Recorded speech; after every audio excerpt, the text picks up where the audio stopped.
Okay, Khalid, if you want to lead. Hello, everyone. Khalid Adam will be leading the meeting today.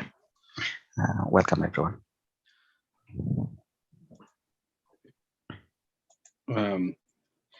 Hello, everyone. And we will start our meeting for today. And I think part of our agendas for today, our colleague Khalid Osman, he's supposed, I think, to present it. But unfortunately, because of the electricity issue, he can't attend or present today. I'm not sure. I don't have the list of the agenda hand right now. If Yeah, I can share it with you, Khalid. Okay, thank you. The list of agendas is you will be speaking on your inspiration story, and then we will discuss the questions based on it. And the second part is I'll be speaking on COVID-19 updates. Okay. Yeah, and then maybe at the end we can have a suggestion, because I've noticed that there is more talk on the WhatsApp on different suggestions, so we can have that for some talk today. So we can have this as a part of the agenda. Thank you. So maybe Mulham, you can speak about the COVID updates, and after that, maybe within 10 to 15 minutes, if we have some, if anyone like our colleague attended, then I can share my experience with them if it could benefit any of them. Perfect. Okay. Okay, are you able to see my screen or my face? Yes. Hello? Your camera? Yeah, my camera. Okay, so I have read very recently about multiple topics about COVID, the new updates, and I want to share some of those points. I think this is the right time to speak on them, because the last time we have spoken about it was probably about over a month from now. So there's a lot of change that happened. There are some of the questions are starting to be answered, especially the questions which was asked during the presentation of Khalid Osman very early. He did a very impressive presentation then, and he had multiple questions by the end of the presentation. So I did hear some research, but as well I have seen an interview or Q&A by Professor Ali Fatoum, who's a senior vice president of vaccine research and research associate professor at University of Michigan. This Q&A, you can see it as well. It's very interesting. He spoke in Al Jazeera network in Arabic, and it was very impressive. And he spoke about all the new updates, and this was last week. I'll share with you most of what he said and some of the questions that I was asked from some patients in the clinic very recently in the last 2 weeks, and what I responded based on the new updates. So that we're all in the same place and we can gather this information and we discuss and go through those process. So firstly, he spoke in terms of the antibiotics or antibodies, where we are at the moment. Are we having it for up to 6 months or up to 1 year right now? Or do we need a second booster following the vaccine? So basically what he said is, what is a clear cut right now at the moment we have is patients who are vaccinated as well as who have or developed a disease that's COVID. Both of them are considered to be having, definitely research shows 6 months coverage or antibodies development. So there's a protection for 6 months period. That's a clear point. Now, up to 1 year, it's not clear yet, but probably in the next couple of months, we would be able to identify that. Now, the aim of the boosters is probably will be needed, but when, is it 1 year or 2? That's something we're gonna see in the next couple of months from now. So still some points are starting to get up, but most probably we will need that. Now, what is interesting that he mentioned the new topic which is in the news, which is Pfizer is covering 100%. He said it's one research. And what he mentioned, that the importance of this research, it's based on certain group of people that they did a research on. If we do the same study in different group of people, we might end up with 98, maybe even less, or 95%. So it's just that part. It's not like it's definitely 100% protection, but we can say it's very effective and it's important for our immune system, and we need to take the vaccine. And then comes the question is, Brazil variant, South Africa, and other parts of the world as well, or the British one. So what is more serious from all those parts? Now, we all know that the British mutation part, or the one which we heard about in the news, the vaccines cover it very well. If it is Pfizer, Moderna, and so on. But there comes others. For example, AstraZeneca failed completely with the South African variant. This is also very important to know. So AstraZeneca is not able to cope with the new variants or variations or the mutations in the viruses. Then comes Pfizer and Moderna. Recent research shows 50% reduction or protection, only 50%. So that's very low level yet. So, and this shows that the virus is getting stronger. And that's something that we discussed very early in the presentation, that we hope it doesn't go towards the antigenic shift. Right now we are in a drift, similar to what we have every year from the influenza or the flu shots that we need to take. So hopefully it doesn't keep on going and evolving to reach that antigenic shift, which means our immune system won't be able to cope, and we will keep on developing vaccines and vaccines and vaccines until we have nothing to do, and then we'll leave it at the end. So hopefully we don't reach that stage. Okay, and then the second point is, what is the difference between the first and second dose? Well, we all know that. The first dose is the initial part, and the second is a booster. And the most important thing is our antibodies start generated mostly starting from day 4, and by day 14 it reaches the peak, the levels. That's from the first dose, and then second dose results in the rise and the higher peaks that we needed in our bodies. So this is a question that I had from one of the patients that said they took the first vaccine or the first dose from Pfizer, and were diagnosed with COVID about a week after. So should they take the vaccine or shouldn't they take it? Because they were going to have it in the next couple of weeks from after that. Now, they developed COVID. So there's 2 points here. Number one, they are going to be risky because they have developed the COVID. So they're going to be spreading the disease if they go towards the COVID centers. That's number one. The second point is the patients develop the disease. That is COVID. So if somebody develops COVID, it means that's kind of like a second dose. That's a booster, which is needed. So the second dose will be nonsense or useless. And that's what I said to the patient. And that's why I didn't go towards the COVID centers. And remembering that it is risky that they will go. So it's useless and nonsense to take the second dose. It doesn't make sense because they already had a disease, the antibodies were developed, and they were low-risk patients.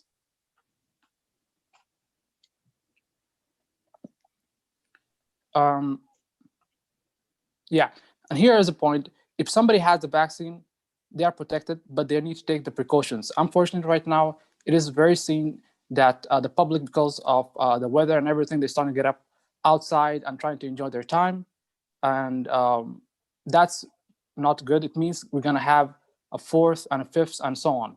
The cycles or the wave is going to be keep on coming based on those approach, which needs to be changed.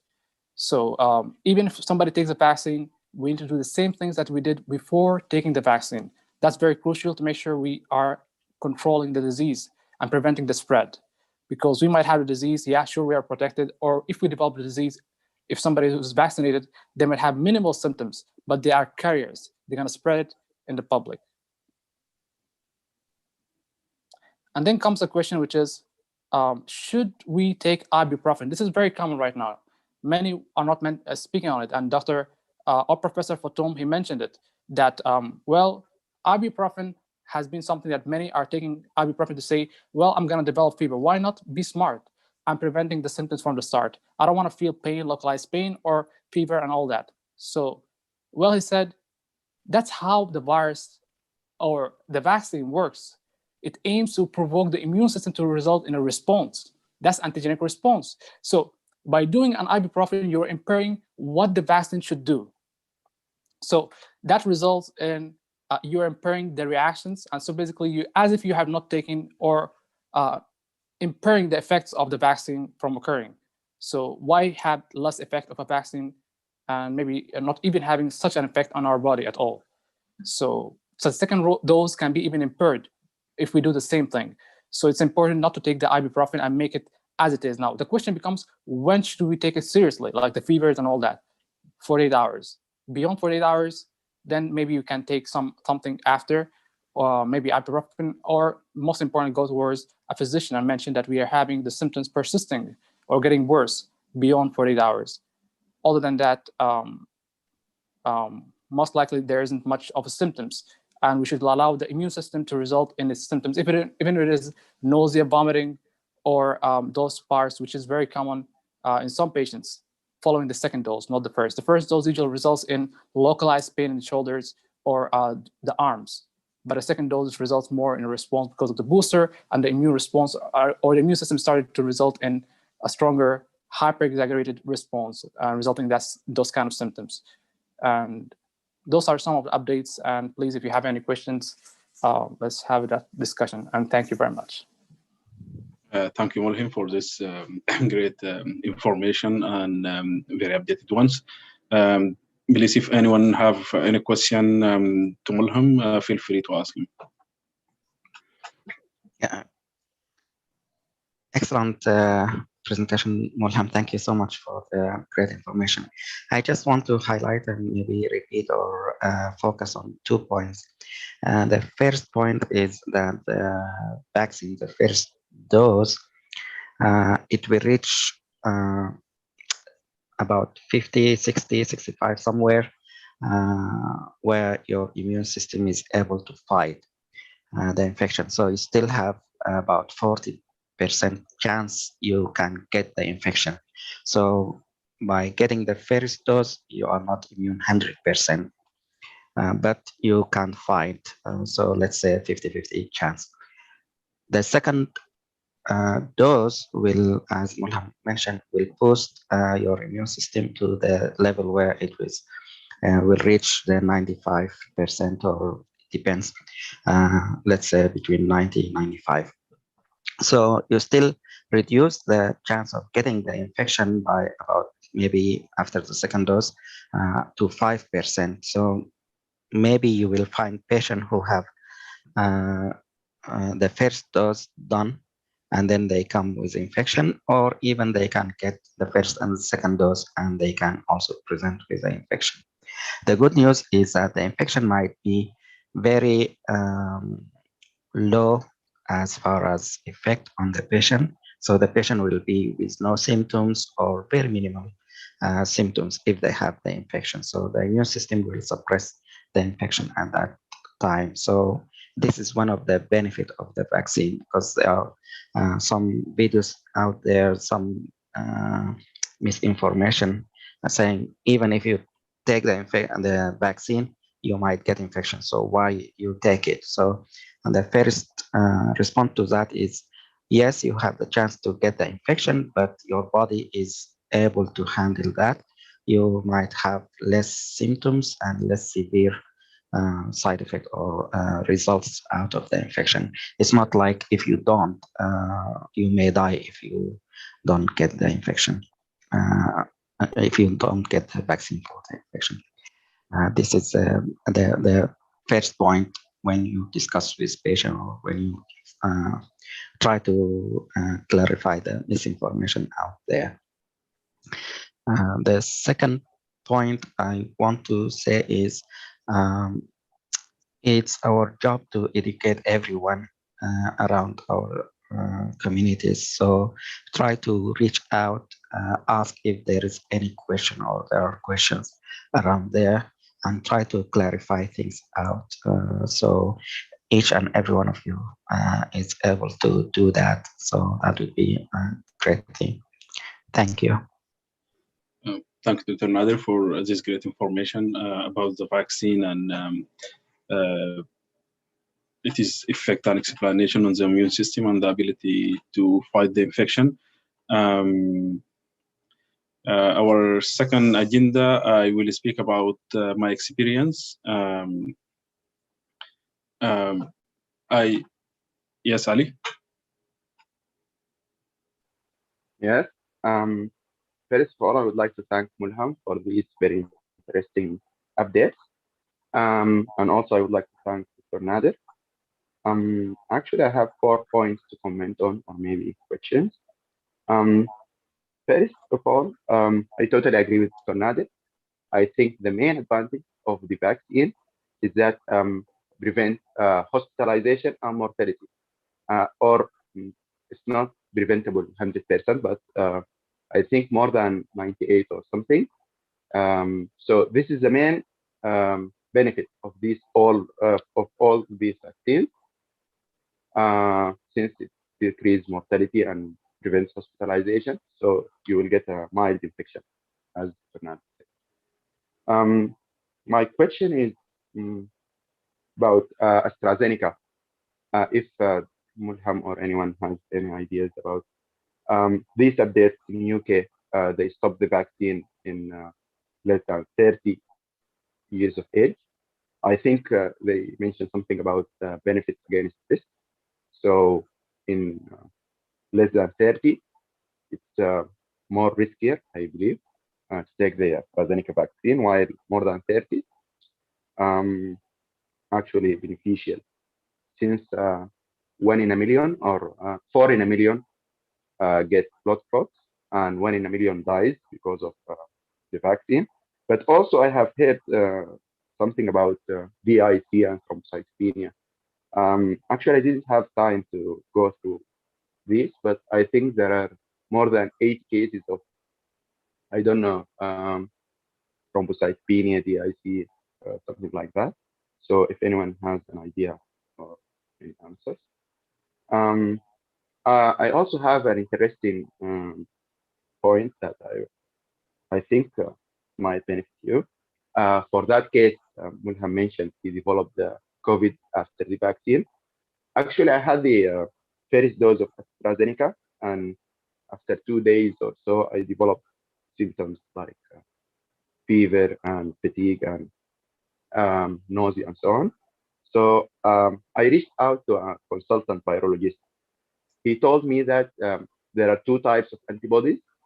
The vaccine, as it uses spike protein, the antibodies for it would be against spike protein, similar to hepatitis B antibodies, anti-S and anti-C, and so anti-E.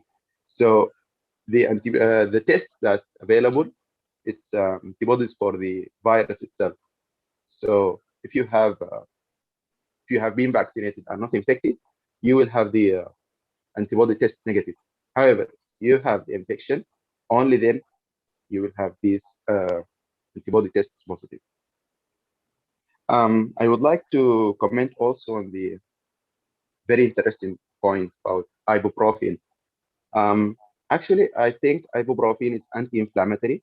It is so anti-inflammatory drug, so it makes sense not to take the drug, as it lower the inflammation, and that's the whole idea about the vaccine. But I have a question. Paracetamol is not an inflammatory, right? So according to my study, it's not an inflammatory. So can we take it for fever and so on, or it's also in the category with ibuprofen? Thank you. Thank you, Ali, for this great points and questions. Please, Mulham and Dr. Nader, if you can answer Ali's questions, or if you want to comment about what he mentioned. Thank you, Khalid, and thank you, Ali, for this amazing questions and points. I agree with your points. And yeah, for first starting the first question, the AstraZeneca, yeah, this is right now becoming a big dilemma right now all around the world. Many countries are starting to stop. Many countries in Europe, Ireland, and UK, and as you mentioned, the DIC issues and thrombosis and all that. So they said that there is, I have read some about it, haven't finished my reading about it, but from what I understood is there's over 13 cases right now which patients have developed some unusual thrombosis at different areas in their bodies, resulting in mortality at times.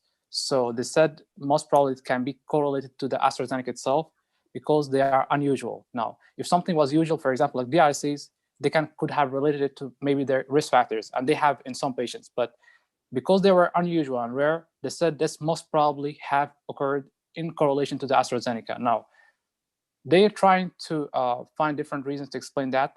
One of those reasons, they said it's a poor quality AstraZeneca that was generated, and some number of million, I think 10 million or maybe over that, 30 million I heard a couple of days ago, which were poor quality. They did a mix between two vaccines together, resulting in this kind of mistake in production.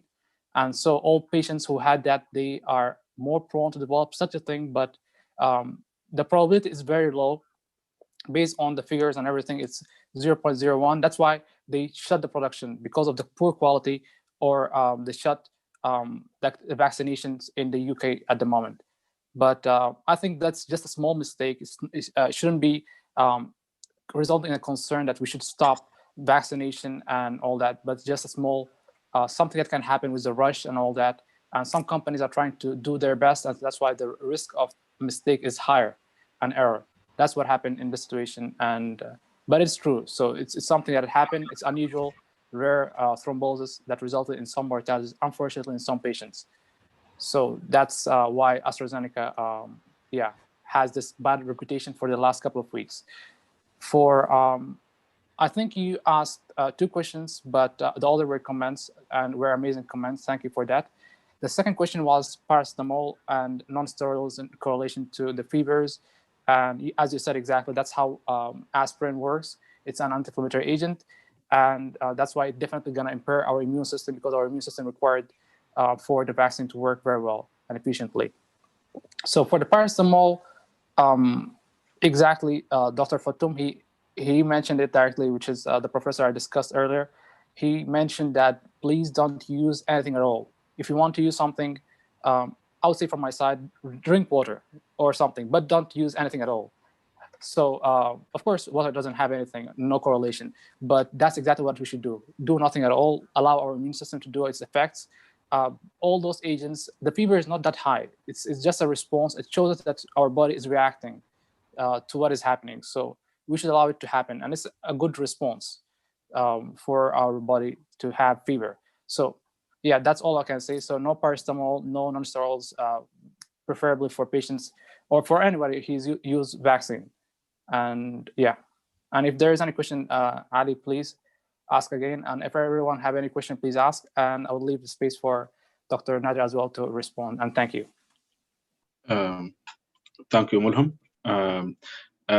Tamadr have a questions, and before Dr. Nader reply or answer Ali's questions, I would like to give Khalid Osman the opportunity, because I see him here. It might be if he have the current or electricity. Welcome, Khalid. Hello all. I'm sorry for joining in late. We just had the electricity back on. Good. And originally I should have presented the data presentation graphs and explained it. I already started the PowerPoint, but I have not finished it yet due to the power outage. I think it's better maybe to go over it again and present it next week. And if I presented it now, it would be only a pie chart and bar graph, and the important things as forest plot and the whisker plot. I didn't have the time to research those, so I don't know what exactly you discussed so far, but this meeting's agenda was me presenting that PowerPoint, of course. We also need to go over the AGS poster updates, of course. Thank you, Dr. Nader, for uploading the videos on behalf of us. And also thank you very much for all your feedback during the last week.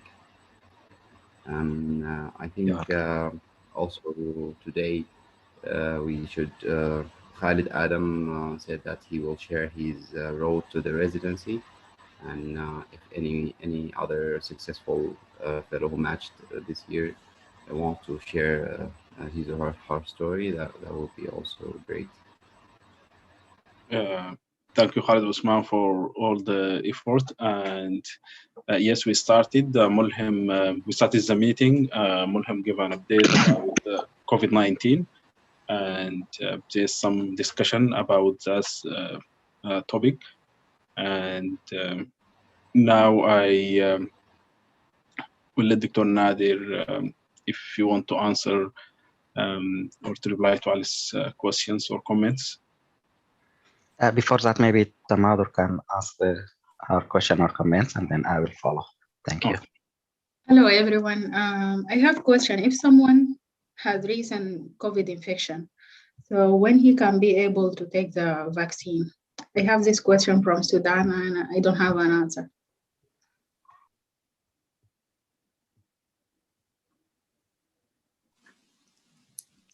Okay. Thank you, Tamadur, for this question. This is a very important question.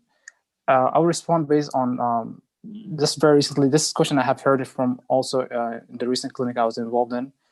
And I think the best answer is based on what we have at the data is not very clear cut, but preferably we know that for a fact that the vaccines or provide us immunity up to 6 months.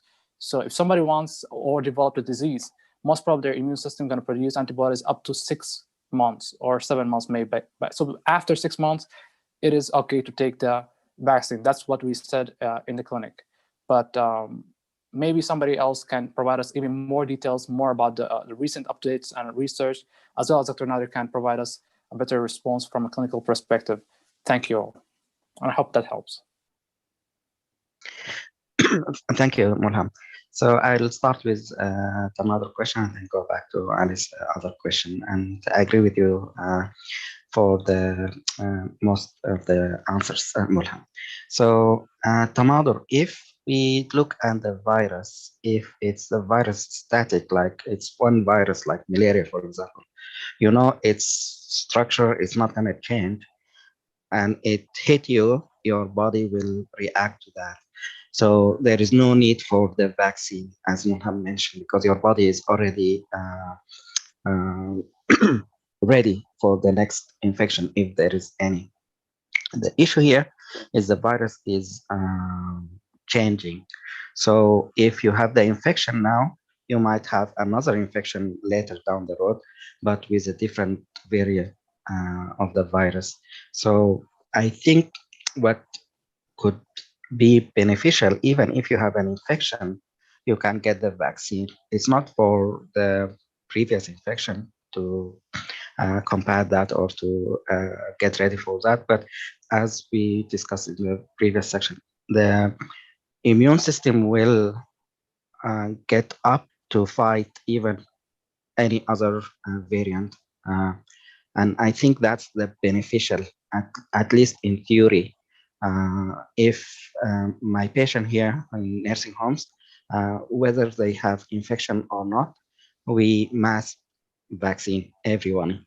The staff members, if they had an infection or not, we ask them to get the vaccine. So I think that's the theory behind advising to get the vaccine. Yes, your immune system after the infection will be ready, but the vaccine will get that a little bit up higher for the chance to fight in the future. As far as Alice's question, I agree completely with Mulham's answer.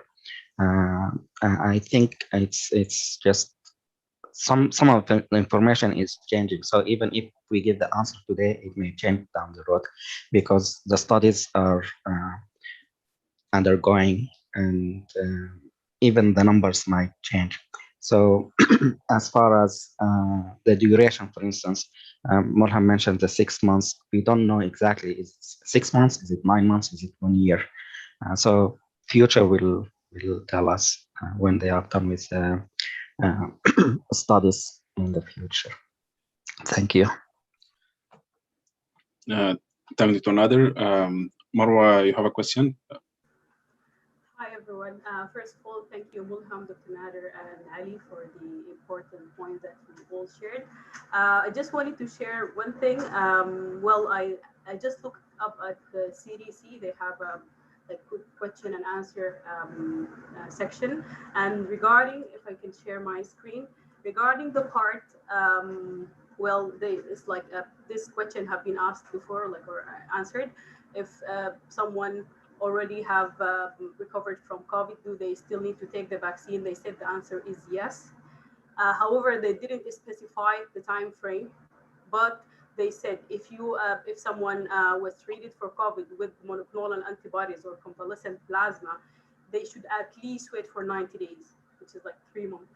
So I would say it depends maybe on the treatment modality. It's safe to assume that they need to take it at some point, but it's not like there is no clear point so far regarding when to take it. But if in the case if someone took was given monoclonal antibodies or convalescent plasma, they need to wait for at least 90 days. This is the only thing that they mentioned clearly. Also, like just to also the part that Mulham answered, yes, it's right. They have to, if someone was vaccinated, if someone should someone get vaccine while they are currently having symptoms? No, you shouldn't do that unless after they get cleared from the isolation, like they can like fulfill the criteria. And they mentioned here the part regarding the criteria. So um, so this is what they mentioned. You shouldn't take the vaccine while having symptoms. And actually, part of the screening when you having like when you are planning to take the vaccine, they ask you these questions: do you have symptoms? Were you positive in the last 15 days regarding COVID? If that's the case, you will not get the vaccine. Thank you. Thank you, Marwa, for this great information. If no other comment or questions about the COVID updates, maybe we can start the second agenda of this meeting, and I will start sharing my experience. I started preparing for the USMLE in late 2012. By 2013, I finished my USMLE Step 1. I got a very low score, 202, which was very frustrating for me at that time. And due to different reasons, I didn't, like, it's the first computerized test for me, and I didn't prepare well for the time management and all these issues. And after that, I took the CS and I learned my lesson from Step 1. I prepared very, very well concerning time management and all these things. And I was able to score well in Step 2 CK. Also, I'm an old graduate, graduate 2008. When I finished the CK in 2019, I applied that year, but I didn't get any. I just got one interview, I think in mid-May, and it wasn't went well.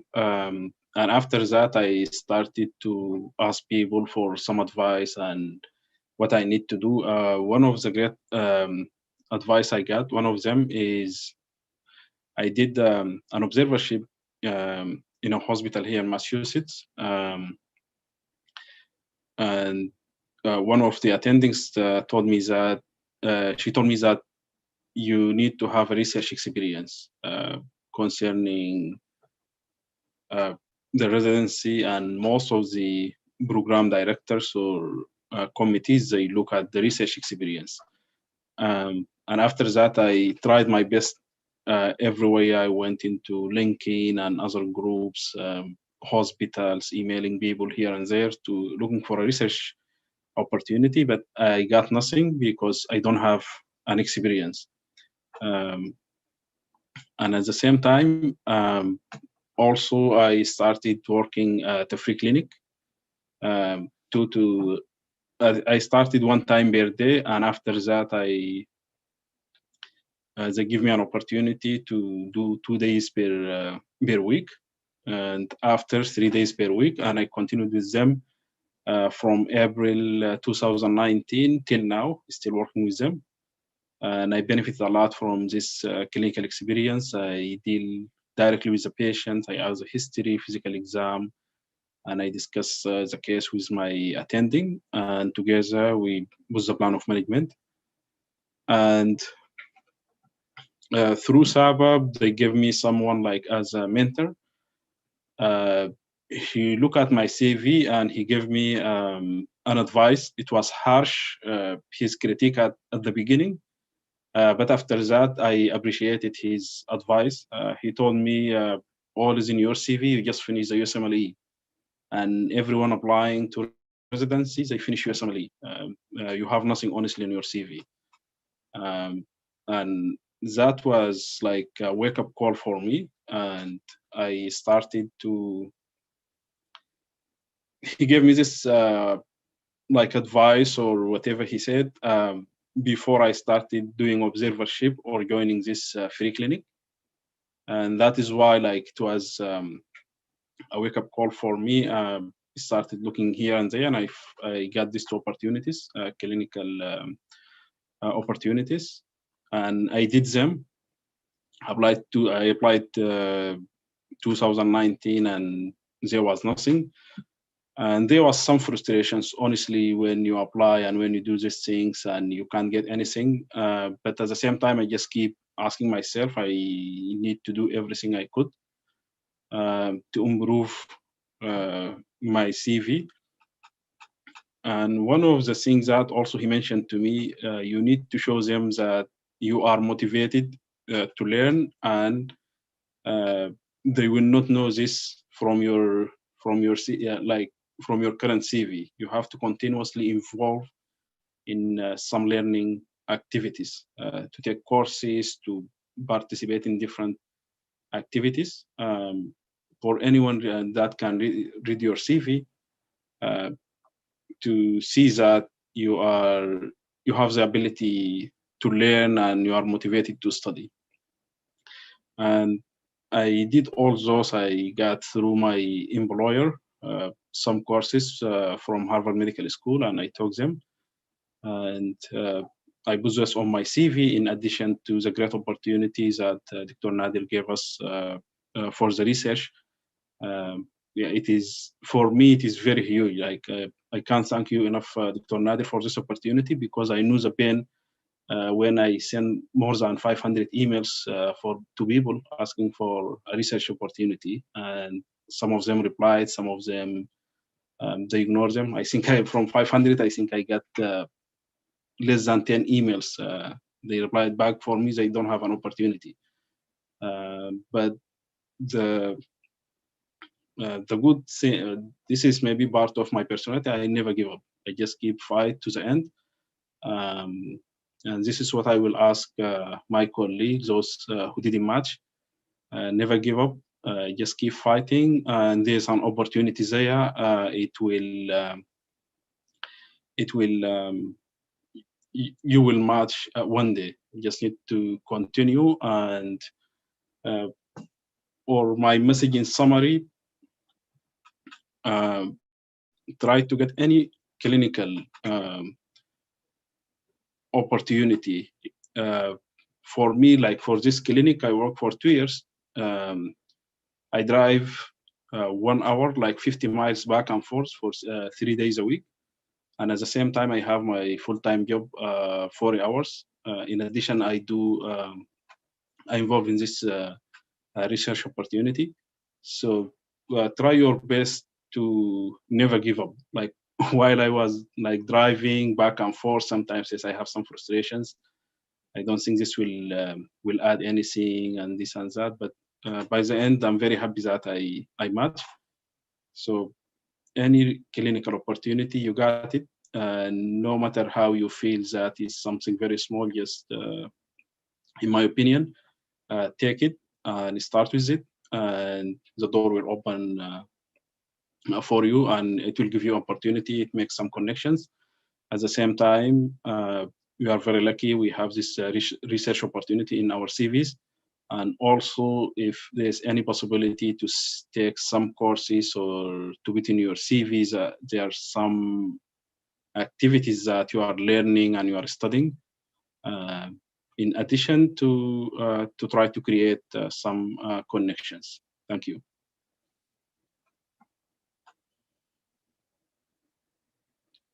If anyone have any questions, please feel free to ask. Yes, Khalid. Yes. First of all, thank you for sharing your experience. I think, yeah, resilience at the end always pays off.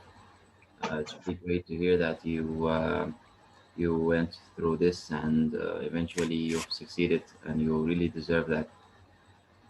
Do you think sending program directors emails before applying to the match helped you in any way? Uh, in my opinion, honestly, I don't have a clear answer to these questions. But if you feel that like your part of your CV it fit uh, part of their criteria, it doesn't necessarily to fit all what they need in their candidate.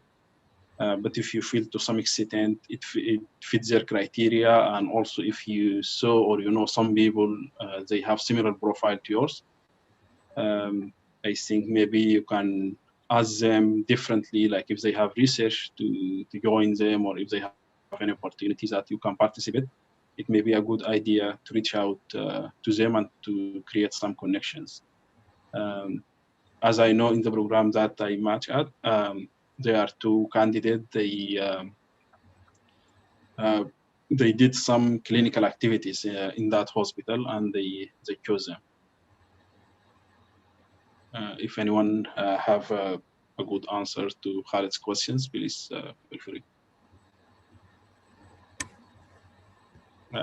Maybe Dr. Nadir, if you have an answer to Khalid's question. Sorry, I stepped away for a second. Can you repeat the question? Sorry. Yeah, Khalid asked a question. Is it a good idea before the match to send an email to a program director to tell them that you are interested in their program? As far as sending emails, I think there is a period where it's limited or it's not, it's illegal. So if you want to do it before that or after that period, I think you have no problem doing that. Like after the match, yes. Before the match, I think in the period where they sent the invitation for, I think you start in, is it September? The application process, when they look at your application and then send the invitation. Maybe in the area where it's September, October, you can send your emails to the programs and say, I'm interested in this and that. I don't think there is a problem with that. But to tell you the truth, I don't think program directors will look at these emails. It's similar to the email you send for the research. Most of the researcher will be involved in other activities, so they don't respond to every email they get unless there is like an opening. Then they will look at these emails. So for the program directors to respond to all these emails during that period, I don't think it will be beneficial for you. What beneficial is during this period right now, we are in between March to June, July. If there is an open position right now for any reason, visa issue, some applicants may change their mind about one program to another, or they change because of relocation or some other family concern or pregnancy or something. They sometimes have an unavoidable vacant position.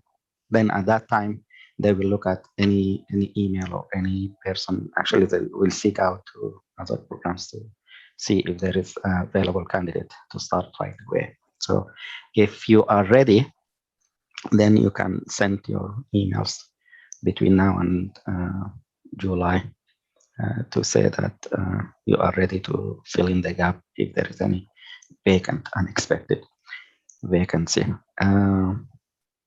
So I think this is my suggestion for you.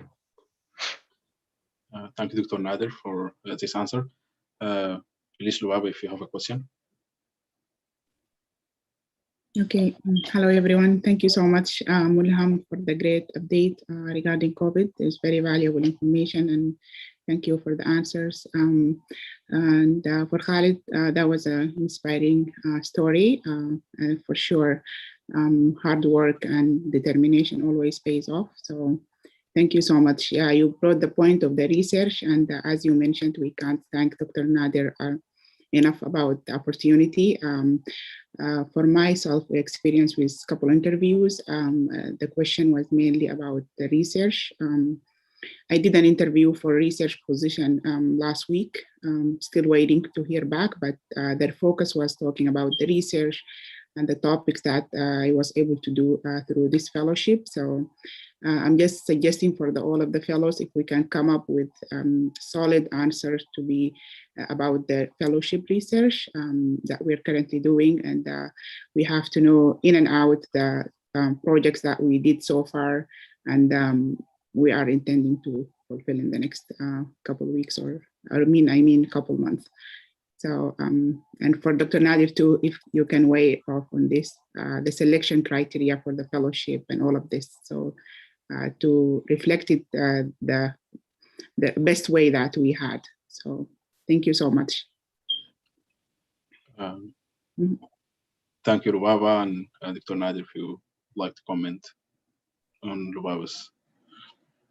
So I'd like to thank Khaled for sharing your experience, and as Lubaba mentioned, hard work, and as you mentioned, just don't give up. Try to improve as much as you can. Look at your CV or your application, and maybe you can ask people to look at it and see what area you can improve. Clinical skills or clinical activities is very important, even on a volunteer sense. It's good in your CV. Learning to show that you are learning also it's good thing, and research is a big part. So to come to Lubaba's comment or question, it's important to mention what you are interested in and why you were involved in certain project. Let's say you were involved in the COVID thing or the falls or certain part. I would mention that in general, you are interested in, let's say, internal medicine, and you're gonna see a lot of older patients in this or fellow with family medicine, for instance, and the population is increasing. So put the background for the answer as your interest is in your field where you want to go, but you expect that you're going to see a lot of older patients with complex problems and multiple comorbid conditions, something like that.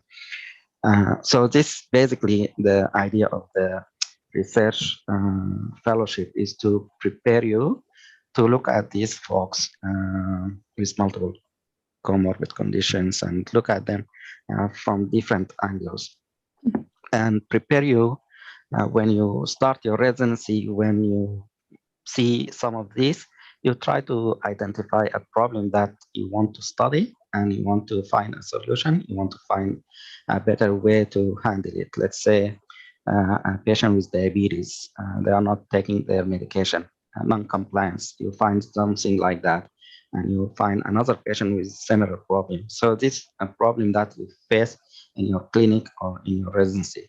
So maybe you can raise up this question. Oh, I have this couple of patients. They have problems with non-compliance. So how to handle this? So you will, the first step is to identify the problem. And then what we learn here is in this fellowship is when you have a problem you want to study, see what happened in the literature. So you do literature review. Maybe someone there already answered this problem or gave you the answer. So you try that, use that as a way to fix the problem. If it's not, if it's an old way, if it's something that's not usable in this current situation, maybe you think about other option. This comes when you don't have an answer. Let's say in the 80s, 90s, computers were not there. but now computers are there. The internet in the 90s were just was in the beginning. Now the internet is available most of the time. Smartphone, touch screen were not there. Now they are.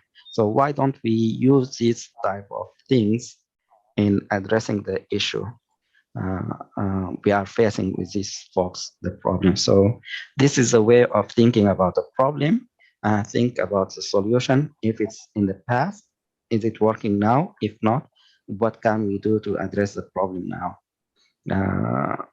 In the beginning, I gave you a list of posters that was presented, I think, in 2019, in a couple of in is it AGS, I think, or and where there are posters, they did the same thing. They address, identify a problem and address that problem.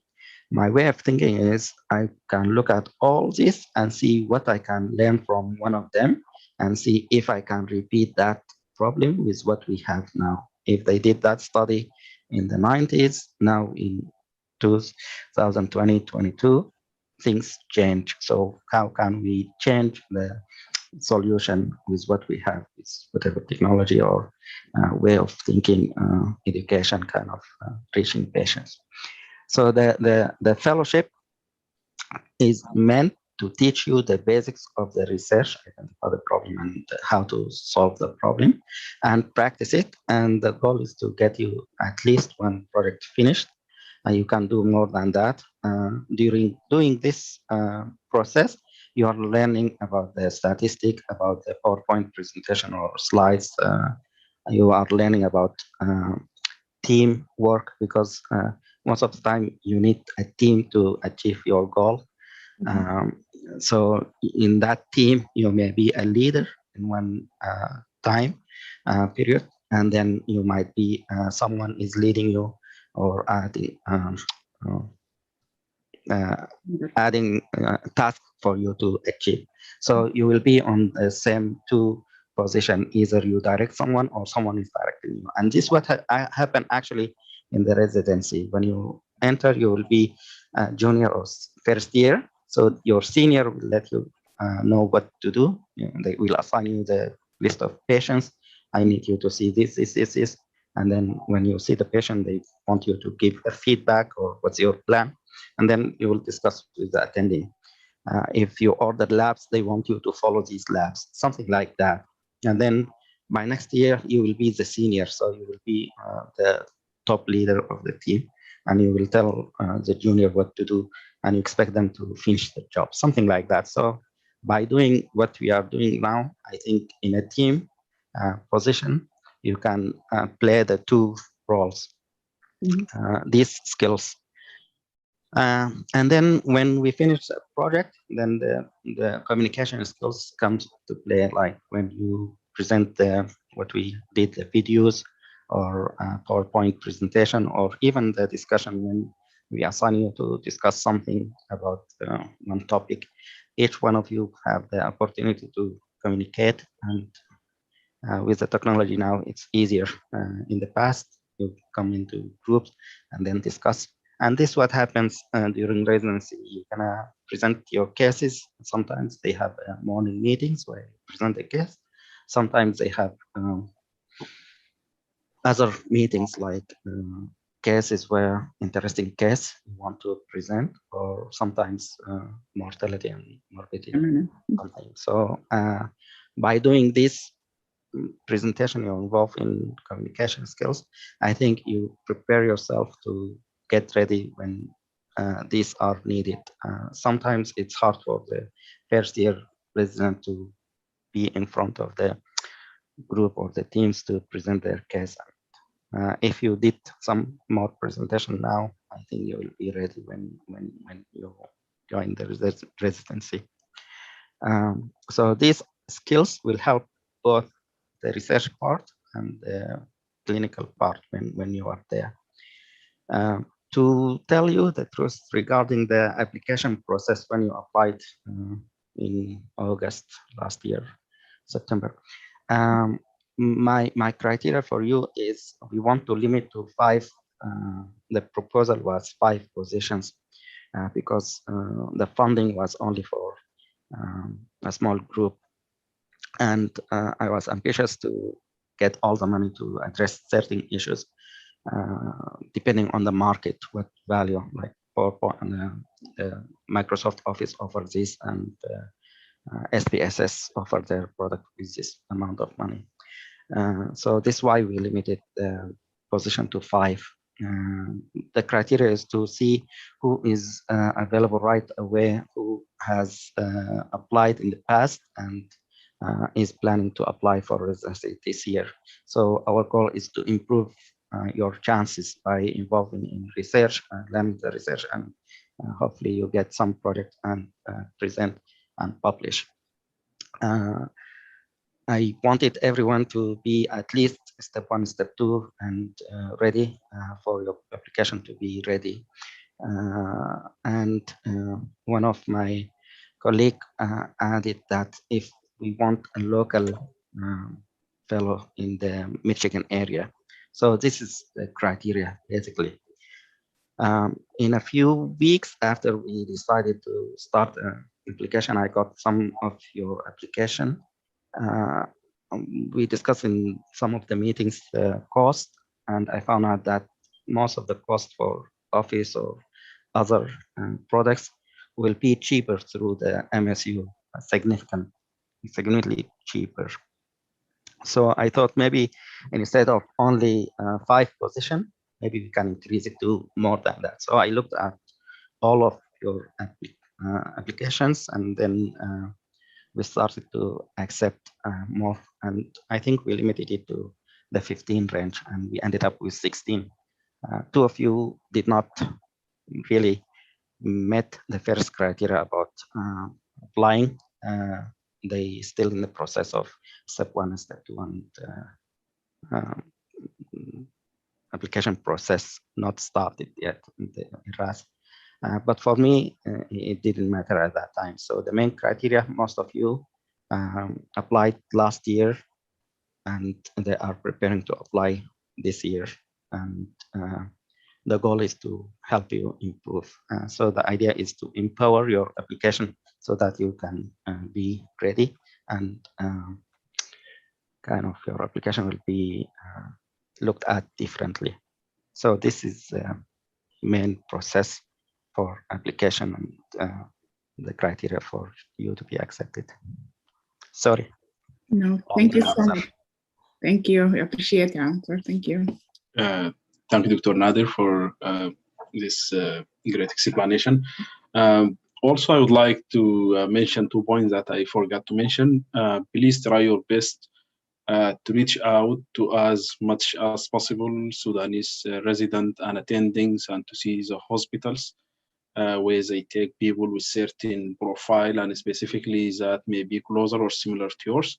And as Dr. Nadir mentioned previously, there are some people in a very good position, but their hands are very tied due to bureaucratic or certain measures concerning the hospitals. They try to help, but they can't sometimes. So just reach out, whatever, reach out to people, and you will find an opportunity here and there, and just keep reminding them and send them your application and your CV. And also concerning the CV and the application, I highly recommend to use editing. There's a website, it's not that expensive. They can edit most of your document. It's called Kibin for like $10, $5, $20. And if you start earlier, you'll get it cheaper. If you need it faster, like within 24 hours, they will charge more. And they have excellent editing services. It's called Kibin, and I will share with you the link in the WhatsApp group if you need it for most of your documents or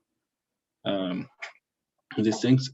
And also, the second point I want to mention, please also try to volunteer at different organizations. And most of this volunteering, it doesn't consume your time. It just needs a few hours. I volunteer with Saba at the Research and Career and Research Office.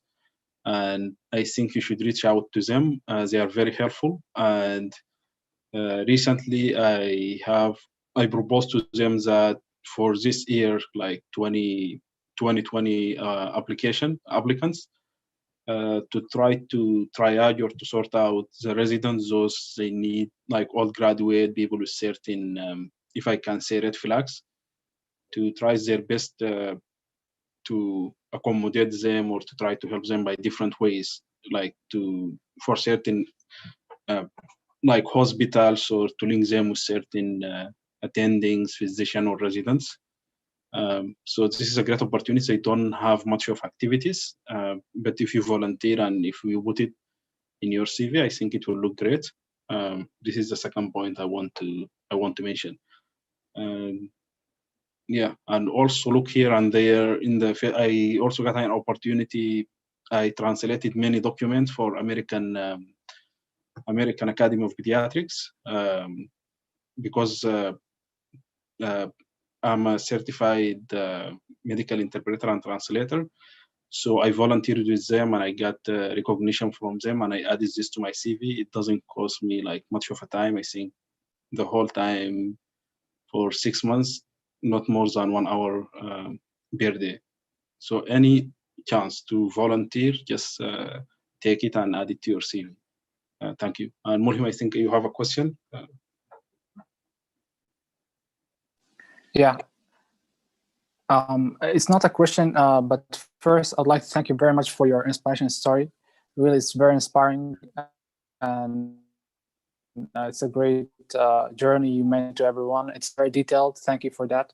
And I want to say that really, I was very fortunate to have discussed with you at many occasions, different times. We had different talks, and I know that you are an amazing person and a very hardworking person. And I was very fortunate that last week we had the recording together. I really enjoyed that time, as we had laughs and we had different situations. So these are the moments really which are important, and I was very fortunate to have that with you.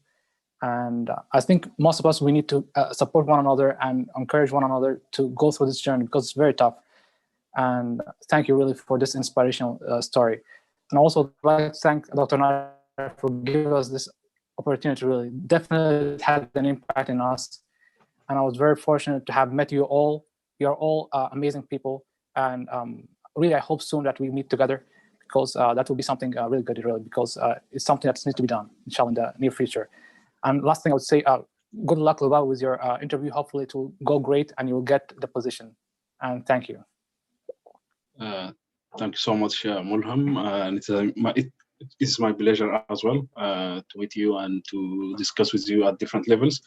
And Mulham helped me a lot during my preparation for the interview. And most of the time, because I work like almost 80 hours, so I don't have time. And he just keep calling me, I'm ready to start. So I don't have an option. So I guess I have to say ready, because he was helping me out. Thank you, Mulham. And like as he said, we just need to support each other till we match and reach our goals. Thank you.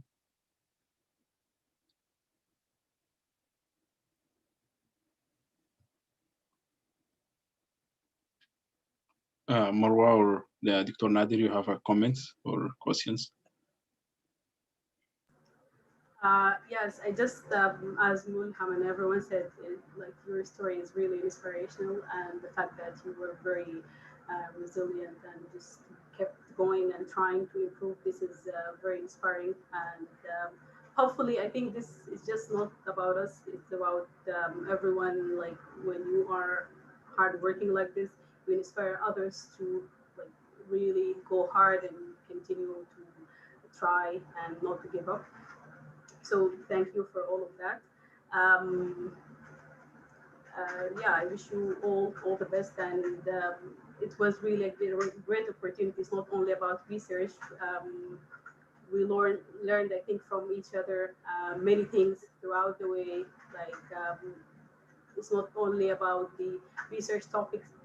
I believe the interview experience and even the preparation, all of these were really helpful to me, because I didn't have much clue about the whole process, and So hopefully we can.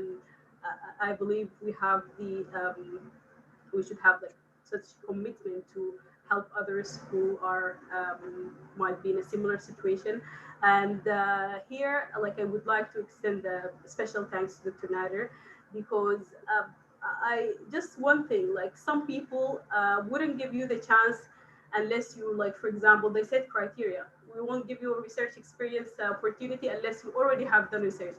So in my opinion, what is the point if I'm not gonna get it unless someone take the chances on us.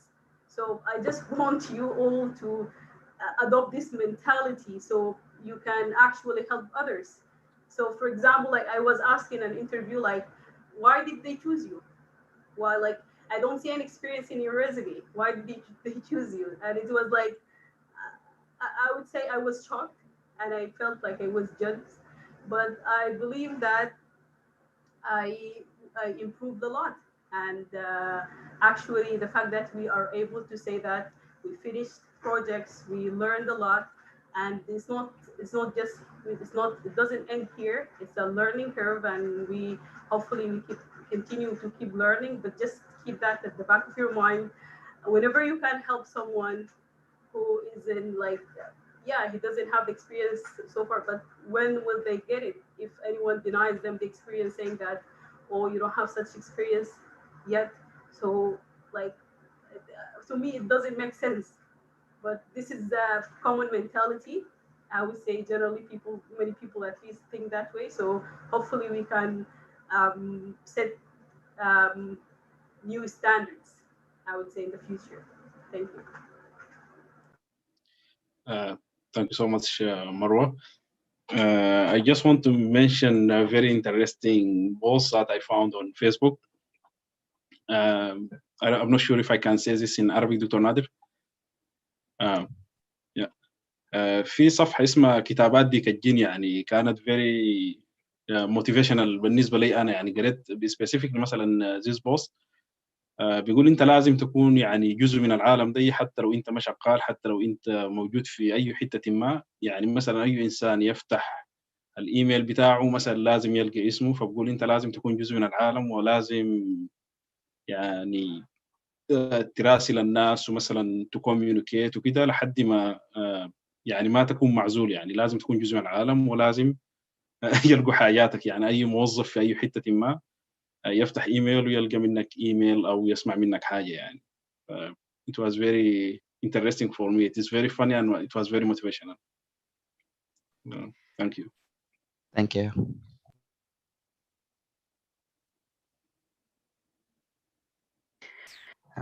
I also want to add 2 points. One of them similar to what you said, Khalid, and one similar to Marwa mentioned. So I will start with the second one. Many years ago, I was on the same boat, like in Boston. I was working as a volunteer at one point, and then I was hired as medical assistant. So my goal is to do some clinical work. So I asked one of the attending there, can I do some work? And the answer was the same situation is, do you have reference so that they can accept you? I said, no one can write me a letter without seeing me doing things. And he's like, so if you want to do something, someone's supposed to support you. And they have an example, they say catch 22.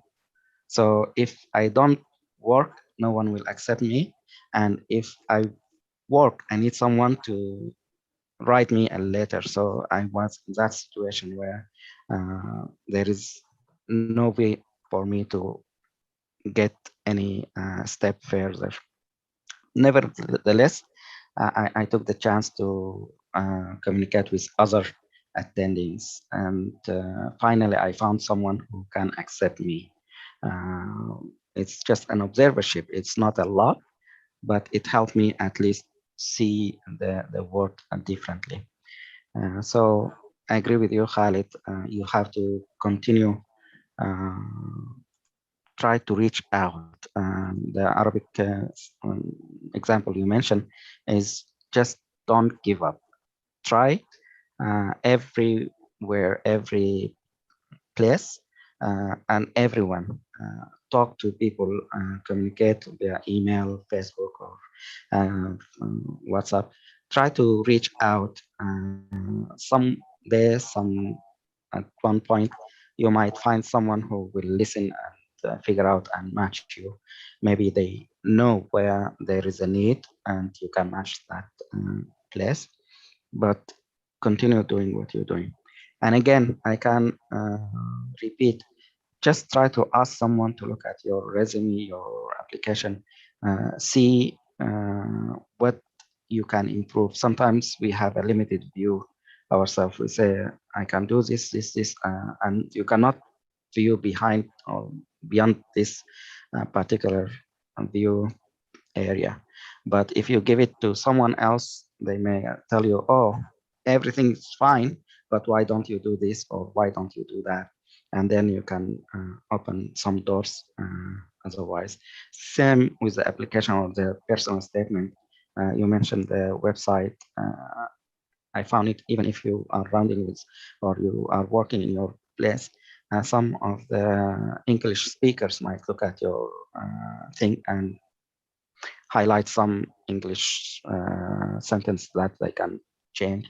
So certain, even if it's little things, it will help you guys, but don't give up. My motto at one point, or my inspiration, was a song. It was I Can Fly.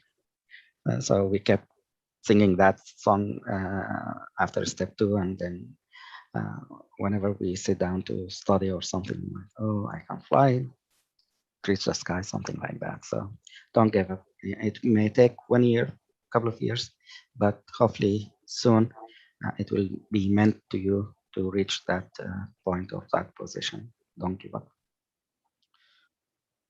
I have like a practical example to what Dr. Nadir said. First year, because I don't know, this is part of our culture. We kind of shy. When I applied the first year, I barely give my personal statement, I think, to 2 people to look at it. And after that, my approach changed completely. When I applied next time, second time, I gave my personal statement and my CV to 10 Sudanese people, like attendings, resident, and from all those, as Dr. Nadir mentioned, I got 10 different views or perspective to my personal statement and to my CV. And when I send it to them, at that time I believe it's almost perfect to me. And I got different opinion. If you put this here, if you add this here, and after that I send it to this Kibin. Someone edited it, and just to make sure, because I learned that lesson, as Dr. Nadir mentioned, always there's something here and there, and specifically when it comes to writings. Again, I send it again to the same website to a different person. Also, he gave me some suggestions to tweak here and there, and I think after that, I felt like my personal statement very solid and very coherent, and it is more convincing. So I think the more you give the people to look at your, as Dr. Nadir said, our views limited sometimes, and the more people read your application, I think it will solidify your application, and they pay your attention to certain things here and there. Thank you.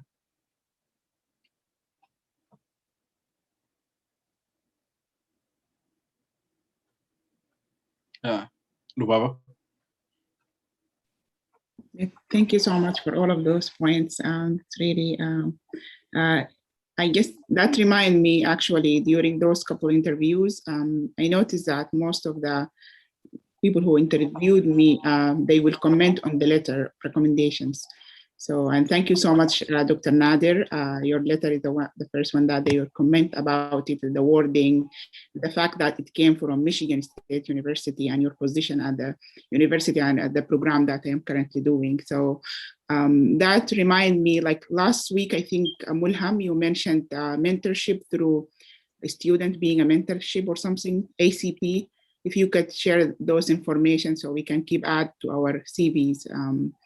And my advice to all of the next year applicants, or hopefully not next year, within the upcoming month, we get some positions, but try to target like a big institution, renowned institution, just like Michigan State University, because I noticed another letter that I have, despite that I work with attending at a different position at a different hospital, but because he updated the letter with the institute that he's currently working with, the first comment was about the institute and then about the content of the letter. So it makes a value if it is from a very known place and very renowned in the States. So thank you so much, Mulham, again for that. And if you can share it in the group or in the app as well.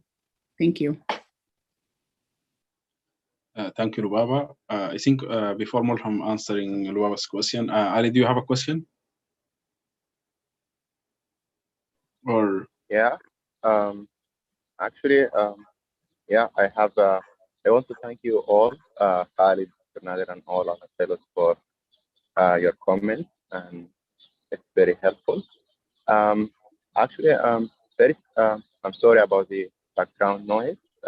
I don't have electricity, so I came out to continue the meeting. Anyways, thank you, Khalid, for the great story and for sharing your story. I think the message is very clear that we need to keep resistant and resilient, as Mahmoud said. I have a question about Saba. How to become a member of Saba, or what do they provide? And also, all fellows, if you have you heard or know anything about Teleclinic or from Sudan, I mean, contributing. Sorry, Ali, which clinic? I didn't hear you well. Teleclinic or virtual clinic. Okay. I don't know. And thank you all. Thank you, Ali. Concerning Saba, they have some activities in Sudan, and I think you can volunteer in their office in Sudan, and you can add that to your CV. Maybe this applies to your case and Khalid. You can reach to them, and I can connect you with someone, and then you can start the process from there. And I have no idea about the Teleclinic, and thank you. If someone else want to comment to Ali's questions before Mulham answer Lubaba's question.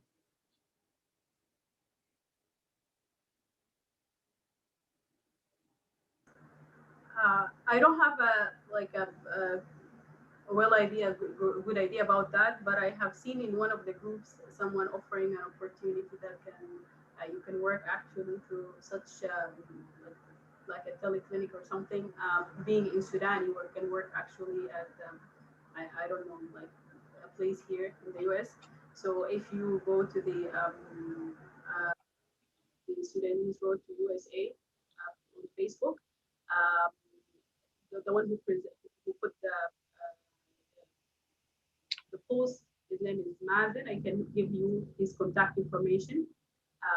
He might give you like even an idea about how does it work, even if like the position that they're looking for is filled or not. So yes, yeah. This Mazen, he's my friend. I think yes, he posted he needs someone for a very good position in Sudan to help with certain projects. So I can connect. I can connect you with Mazen, both of you, Ali and Khalid, if you are interested. Thank you. And to answer the other question about Saba, I think Mazen also is a Saba member. So if you have additional information or question, he may help you with that. In their website, maybe they can provide more information, but they work in different projects, some clinical, some research, some other volunteer. So thank you. And Mulham, please, if you could share with us your experience with what Lubaba mentioned and you mentioned during the last meeting.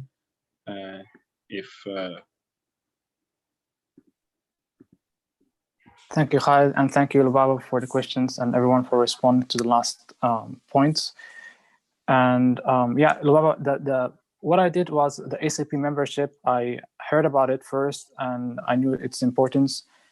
And I heard that there is some form of membership there involved there. So I tried to see there are different memberships that they had, and I noticed that there was a segment which said students. And for the students, they would provide free membership for 6 months. You would have everything, literally everything. If there is like conferences or anything, you wouldn't pay the 200 or 400 fee. So I applied as a student, and I made, they said you need to choose a location where you're living. Because I was living in Maryland, they said choose only the university. I said University of Maryland, for example. I was volunteering, but I said I studied in University of Maryland, which is kind of somewhere in between. But anyways, I did that, and that allowed me to be a student, kind of an ACP student member, which allowed me free subscription for about 6 months. And if you do that, I hope that they have the same right now, the same time. They haven't changed that. Probably they would have it the same. So you can enter direct to the website. They have that part. And as well, I will send the link in the WhatsApp group later on today, inshallah. And the membership, when you enter directly to the website, when you have your user and login password, you will find in their website, they say memberships. So if you click on the membership, you would have about, as I recall, it was 129 emails of different doctors in the United States. They are, at one stage, they were in the board committee of the ACP members. So they are big names in the United States. They are either, they are professors, most of them. They are full, they have like either almost all internal medicine, but some are in different fields, but majority are internal medicine. So if you're interested, definitely you choose one of them, for example, the first or second or third, and send them a message based on you're interested in some help to understand the process and their guidance, and to assess, as Dr. Nadi mentioned, and as well as Khalid right now mentioned, the importance of giving the CVs to many. That's what I did actually. I sent to many doctors, about 5 or 10, and only one responded, which is the probability, which is good enough for us. And she became my mentor then after. She seen my CV, and then she's like, I want to help. I want to assist you. Let's have a discussion. That's how it starts. And if they become a member or a mentor for us, they would respond to all our questions, and they would provide us some time whenever we are available, as well whenever they're available. So that's something really important, because it starts and develops, and it improves the CV and the personal statement. For example, my personal statement, after I have written it, I've sent it to the mentor.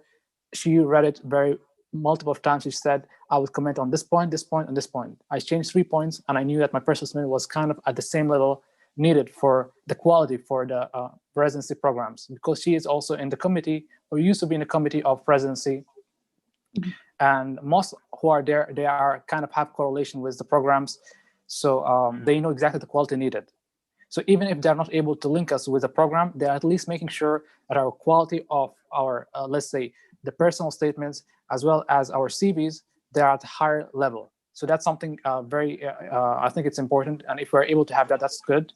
And also you can mention it in your memberships as ACP, one of your memberships. So that's also something good.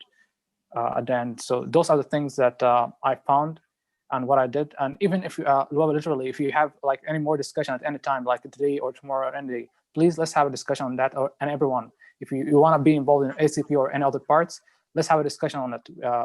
I'll try to help so that you can get those points and the emailing points, and inshallah it will work very well. I just want to add some other point here based on the open positions, because this is important. I really think it's important because it helped me in the process, which is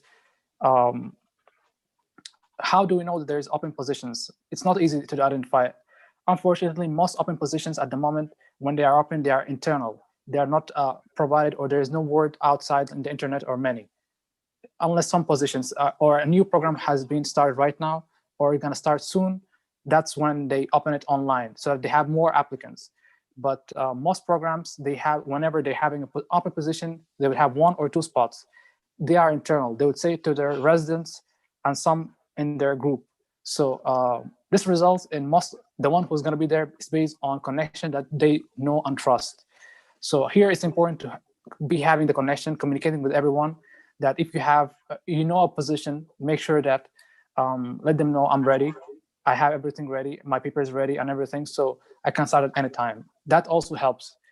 And second thing, emailing here is important because many positions, when we send them, they say if you have an open position, they would look into us. This also, Dr. Nader mentioned an important point, which is majority are not free, the program directors, which is the point or the question of Khalid Osman, which is a very important, Khalid Osman, he mentioned that question. Thank you for that question, which is very important, which is how programs or the programs will identify, or is important actually, to provide emails to programs. I feel every energy is really should be used. Mostly, as Dr. Nader mentioned, they won't be seen. But what I did is send to almost all a good number of programs, and I had the ones who respond. Now, this is important. My goal was to build up a connection with some programs and to see who is open or they have a position now. 3 programs, they said, we just had an open position and we're going to place your CV for review. Now, they didn't mention it online or any website. So I think it's crucial to send to programs, and if they have an opening position, they might really consider us. And then that can be the start, and we can start within a couple of months if we are ready. So, and also it can be a start for communication. And I did mention that that was literally the start where right now, the program that I went to, which is I started very early. I said, do you have any open position? That was my subject in the email. Do you have an open position, or are looking for open PGY1 position? And that's responded. They said, yeah, actually we have one position because of some situation, and we're going to consider you. So that's something I really think that it can happen suddenly. We should try it by sending different emails. If it happens, it will be our opportunity. We can build up on the communication. Now, I didn't stop communicating with them. After a couple of months after, I communicated with them back, and that resulted in the interview at the end of the day. They noticed that I was genuinely interested. And this is also the point which Marwa mentioned last week, which is if we focus on certain programs based on our criteria, and we know that we genuinely interested in them, our words, our choice of words will be more stronger.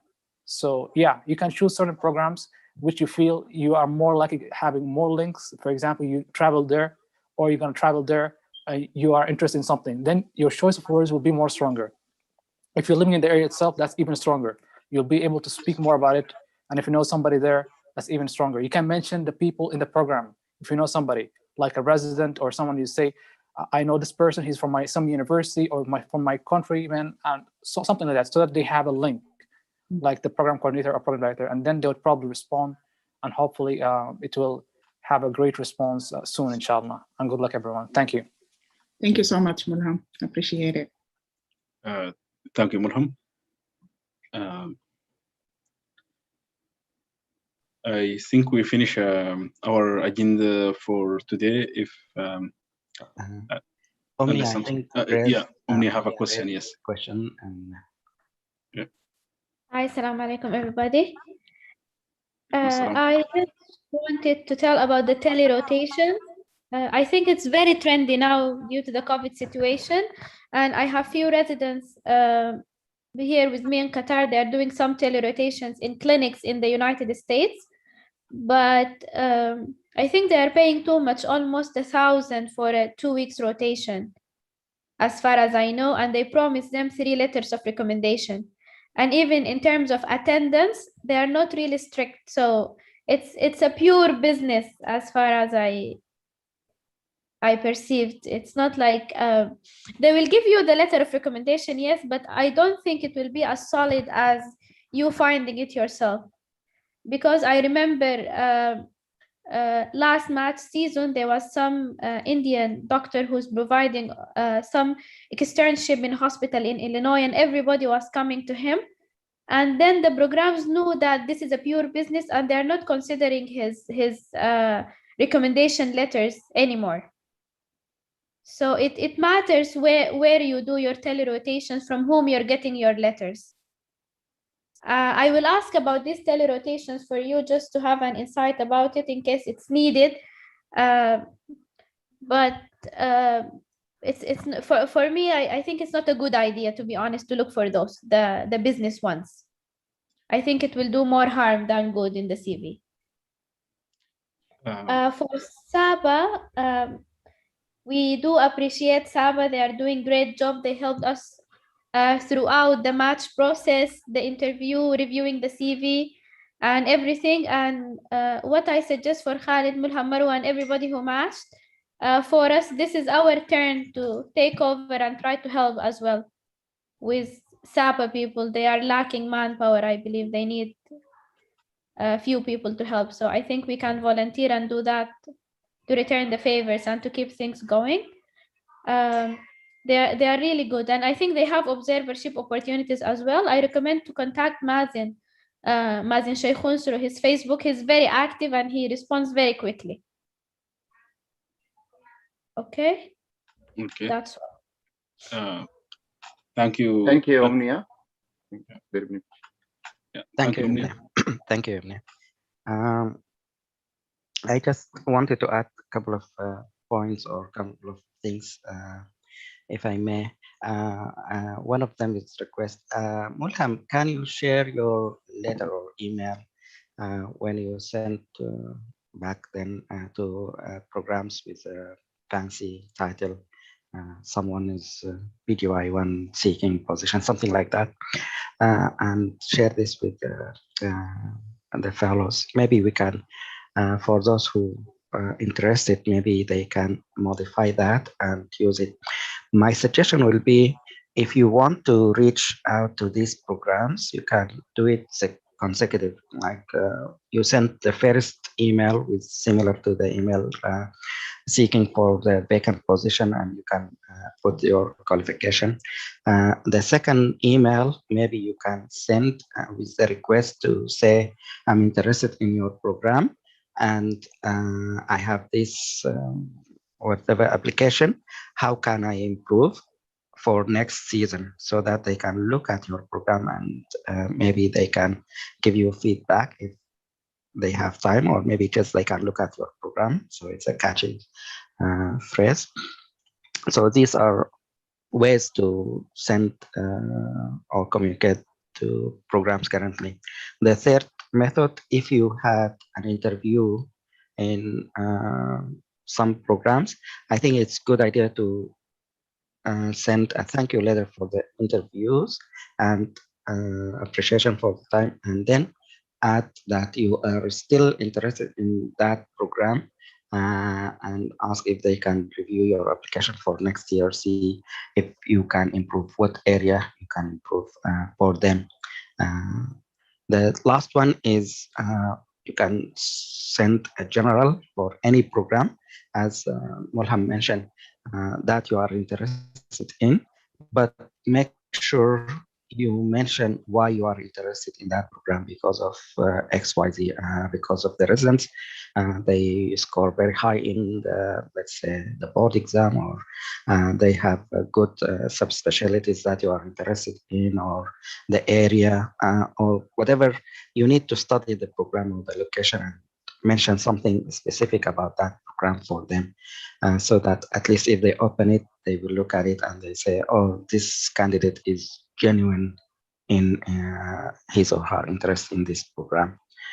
So try change your approach, but keep repeating the same way to get connection or get them look at your application.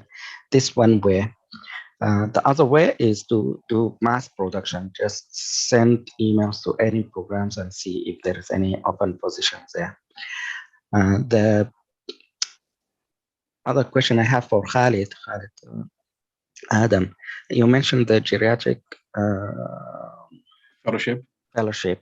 I'm not sure if any of the other fellows is interested in doing that. We contacted, I think, Sumi, the one in Michigan. I think that one is closed. They are no longer offering position for non-residents.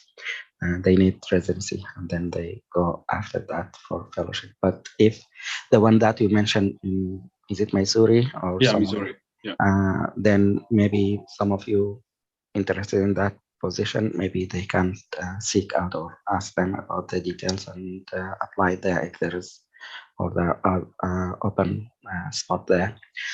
I think there are some programs either in Missouri, Kansas, somewhere in the South, where they accept you for position like residency, but it's not approved by the government.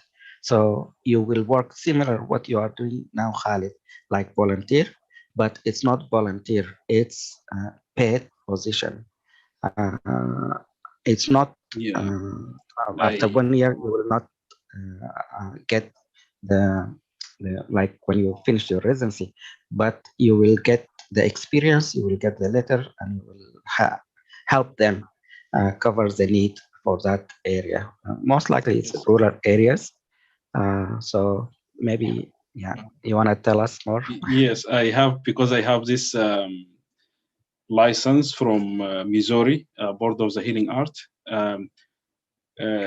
If you finish, if you are FCMG certified within less than 2 years, or you finish the CK before 2 years, you can apply to this license. But after 2 years, you are not qualified to apply to this license. So after I finish, I immediately applied to the license, and I granted the license. Yes, you work as a specific title. They call them assistant physician, and their job description, I think it's higher than physician assistant, and it is a very good buying job. And you have to work in the rural areas, and you work under some sort of supervision of your work. I applied and I look for work there before I match through some staffing agencies, but I didn't hear back from them. But some of them, they were looking for me for a job, and they contacted me. They have some opportunities will open soon, and I told them that I match. So I encourage everyone have finished the CK within less than 2 years to apply and to obtain this license. And I have all the details. If you need it, just let me know, and I will walk you through the application process and what they need. And I think it's a very good opportunity. And also, one thing that also I need to mention, if possible, the GMC or the British Medical Council also open for everyone has FSMG certified to be able to work in UK.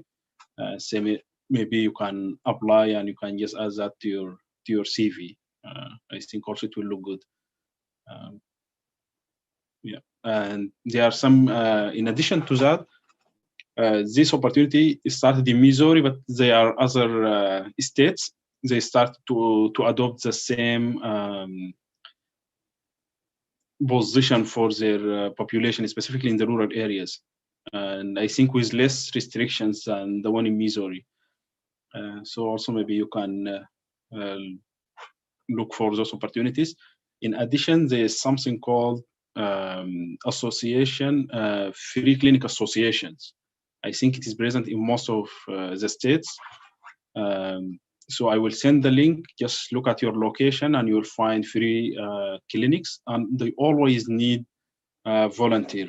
Like the one I started to work at for 2 years, it is free clinic, but it is some of them, they are very big. Like the one I work at, they have medical students from Brown University. I interact with them, like it is very good, and it give you good opportunities to connect with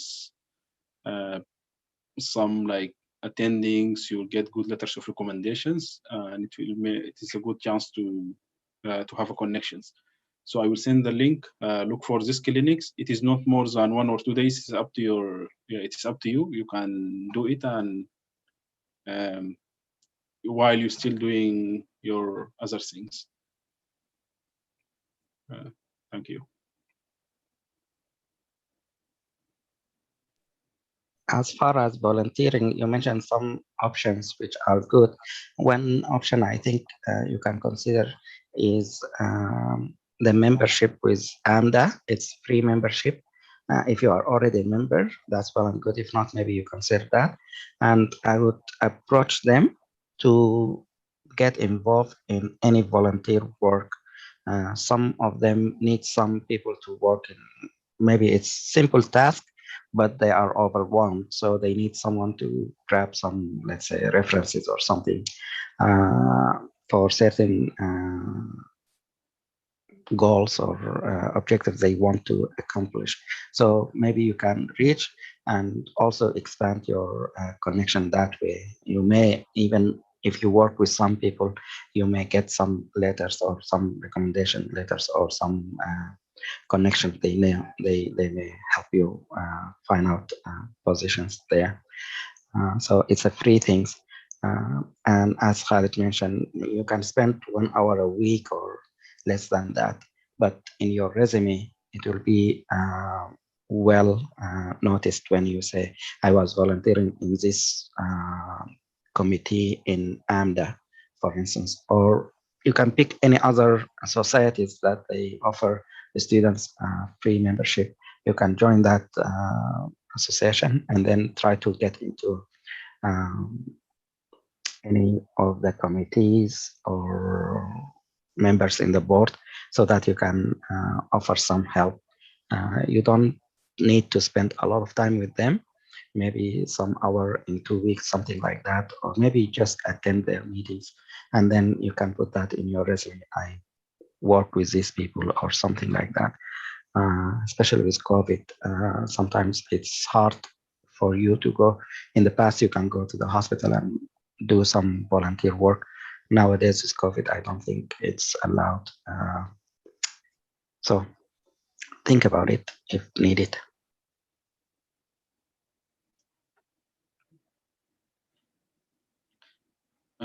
Dr. Nader, also we were discussing the WhatsApp group, not as a replacement, but to shift to do, because we don't have experience with the research club. And I think most of the fellows, they agree that maybe we can try this. And I think Omnia have good experience in this, and she volunteered next meeting to start this activity instead of critical appraisal. Sounds good. Okay, thank you.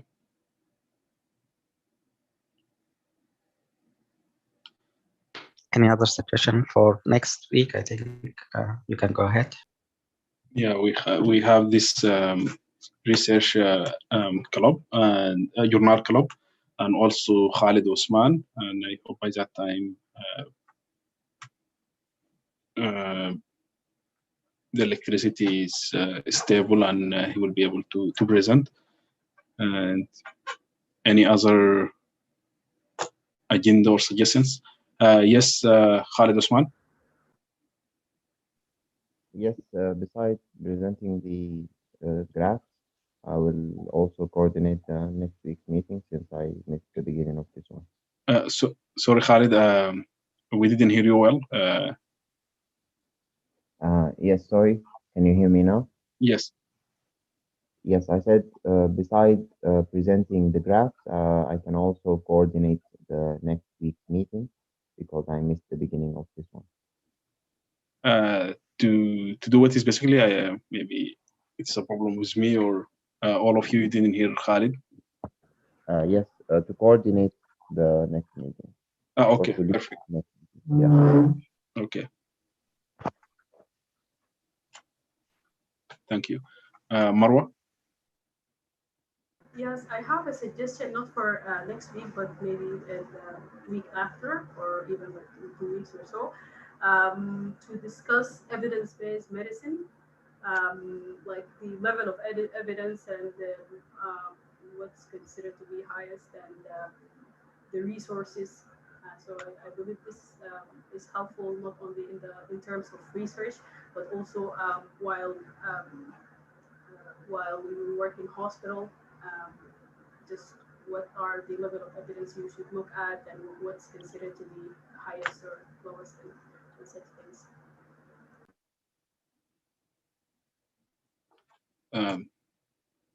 Thank you, Marwa. So I think what I suggest is if you have some time to look at the app, and maybe you can add some of the suggestion according to what you think it might be appropriate. Let's say look at the next meetings, and see if you want add some of the great suggestion like Maro mentioned or someone else mentioned. You can just open the app and put it somewhere where you want either you or someone might present something. One thing I want you to discuss or maybe share in the future is professionalism. It's a high topic for you. Either you match or you did not match. Some points where in the past no one told us about professionalism. You go to the residency and you will be judged according to different criteria, and then by the end of the year someone will check certain marks or forms about how you did this. Most of the time they're supposed to give you a feedback in the middle if you are not doing certain things the right way. But in certain situations or programs, they may not give you that chance. And by the end of the year, they will tell you, hey, you were doing this, which is wrong. So you don't have a chance to improve. So maybe we can discuss what areas you think about from now, about how you present yourself and do your job. If you are in residency, or we can practice while we are doing our Teams here or Zoom meetings or projects as far as professionalism. Feedback is something else. You need to know how to do it and how to get it. So if someone is giving you a feedback, like Khalid said, someone might give you a harsh feedback, how you respond to that. And also how you, if you become the senior or the chief president in the program, or down the road you become the attending, how you can give feedback to those under you. Actually, in here with medical students from day one, we want them to give each other feedback, each course, each semester, so they know what's going on. If in a small group one is dominant, like giving every answer or something, then the whole group will give him or her some feedback, so that they can at least know that, oh, you are not the big guy here. You will need to give opportunities for others to share things around, and vice versa. If in all the groups you are just the silent guy, the shy, then they will give you, hey, there are some opportunities you can just open up and share. Same, we can do it here. I noticed some in the beginning when we started, some will be silent, not participating. So maybe we can give each other some feedback about, hey, why don't you present this, or why don't you do this? The opportunity of leading the team or the meetings, that's also a good thing for you guys to practice some of these skills down the road. So think about what can be beneficial in the coming meetings that we can discuss. We can assign some people to talk about these things, or if you want it to be just question and answer and then situation and examples, then we can talk about that as well. So just suggestion. Thank you. Thank you, Dr. Nader, for this excellent suggestions. I think yes, we need this very much. Maybe we can have like give certain time for this professionalism, and one of us can read about it and can present it, and then we can start to apply it during our meetings.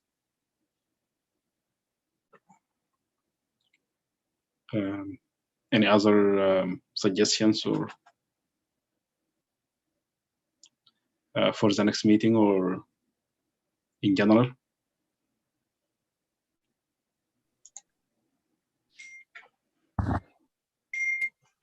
Hi, Khalid. Yes. For the next meeting, inshallah, I will present how to do a PICO, what is a PICO, and we'll talk about the journal club and what is the objectives and how we conduct a journal club exactly. Thanks so much, Umnia. Okay, so for next meeting, our agenda will be Umnia presenting the PICO and the journal club, and Khalid Osman will lead the meeting, and also he will present the PowerPoint. And as Umnia suggested, maybe Marwa, we can talk about evidence-based medicine. I'm not sure, Marwa, you will be. I mean, the week after. The week after? Yeah. Okay. So the week after, maybe we can have two topics, the professionalism and evidence-based medicine. And if anyone want to volunteer to have some PowerPoint presentation about the major or about the professionalism.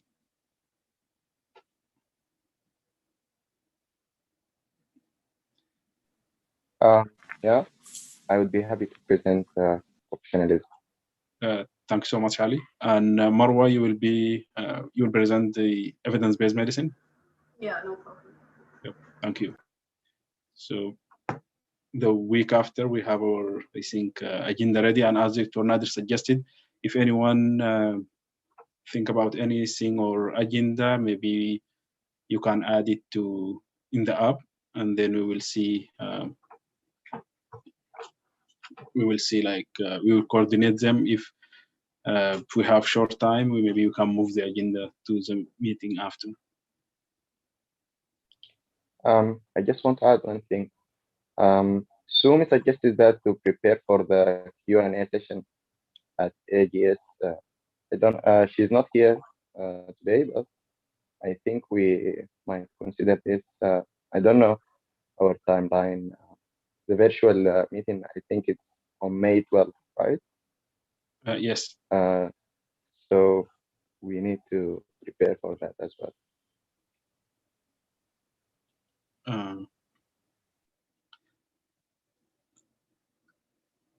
Okay.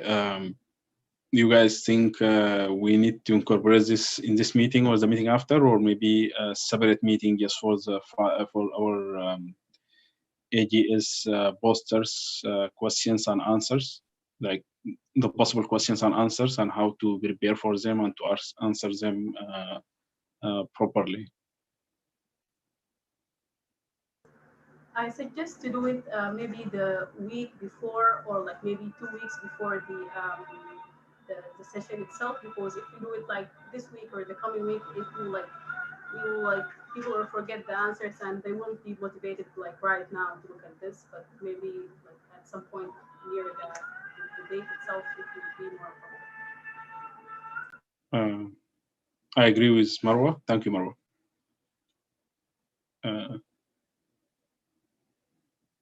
And one thing I wanted to maybe to share with you, I have a suggestion for Lubaba or any other person who might be interested in. For next week, maybe Sunday, let's say, if we start to prepare for question and answer about COVID in the communities here in the US, using the platform that we are using now, like Zoom meeting, and open it for Sudanese communities in the areas where we live, or maybe in general. Maybe we can get 2 or 3 of you guys get ready, and then you can discuss and answer questions according to what they come up. If we have a group of people join, and then just to compare the misinformation out there. It's just a suggestion, and if we can do that, that will be one of the volunteer work that you can mention in your CV, that you are trying to improve the awareness of the communities here in the US about accepting the vaccine and answering questions about myths or misinformation. It's just a suggestion. If you agree with that, maybe we can also involve SAPA. SAPA, usually they have their own platform and their own office where they can design this and get it running. And so we can offer them that we are available, let's say Sunday, same time, if that's okay with you, or whatever time you choose. And then we'll say these are the fellows interested in presenting some, and you can present some of the data similar to Mulham. You mentioned brief 15 minutes, 20 minutes discussion about what's going on nowadays, the vaccine, the variant, and the rate of infection. And we notice that whatever, and there are some misinformation down there, and we want to open the floor for discussion or for question and answer. And then you can take it for 1 hour, for 2 hours, whatever time you decide. It's just a suggestion. It's a great idea, actually. Thank you so much. Yeah, I'm interested in. Okay. Thank you, Dr. Nadir. Yeah, I think it's a great idea, and I had similar experience, and I added it to my CV. I volunteer with SABA. Just basically when COVID started, for physician, for resident fellows and attending, if they experience any symptoms or if they need any kind of help, they have the hotline and they give my phone number. And after that, I directed them to the resources like expert people or other part of their needs for quarantine and all these things when the COVID started earlier in 2020. And it was a great experience, and I added to my CV, and I think it's something very beneficial, and it doesn't cost me any time or anything. Yeah. Thank you. Sounds good. So maybe Lubaba, you can lead that and see who else in the group are interested. And if you want to reach out to Saba and Khalid, maybe you have some people there, you know. If not, I can, if you have some people contact, let's go that route. And I know one of them is Mahmoud, is the one who organized the presentation or the webinars in the office for the media. But if we can get something going, and it shouldn't be of a big deal. It's just a WhatsApp message and Facebook message to the people here in the US, and then we will be ready for 1 hour, 2 hours, whatever time. Sure. Thank you so much. It's a great idea. You're welcome. And that can be repeated down the road if you choose some other topics. Sure. Yeah.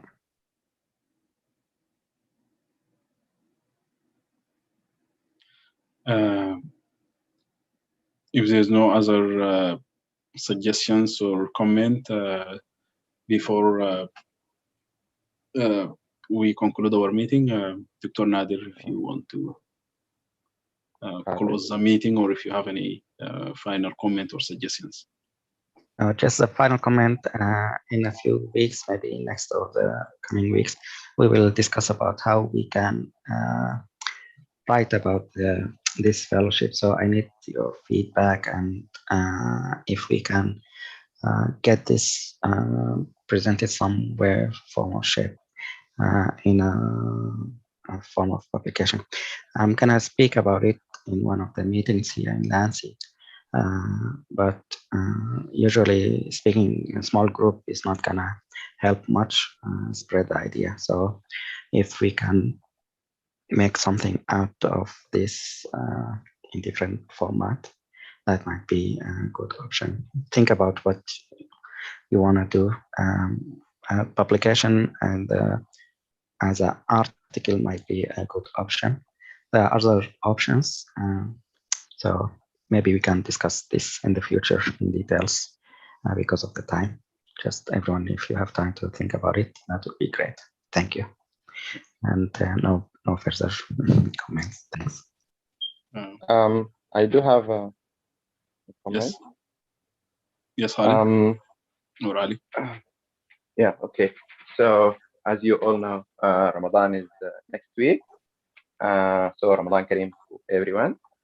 I think the time of breakfast is during the meeting.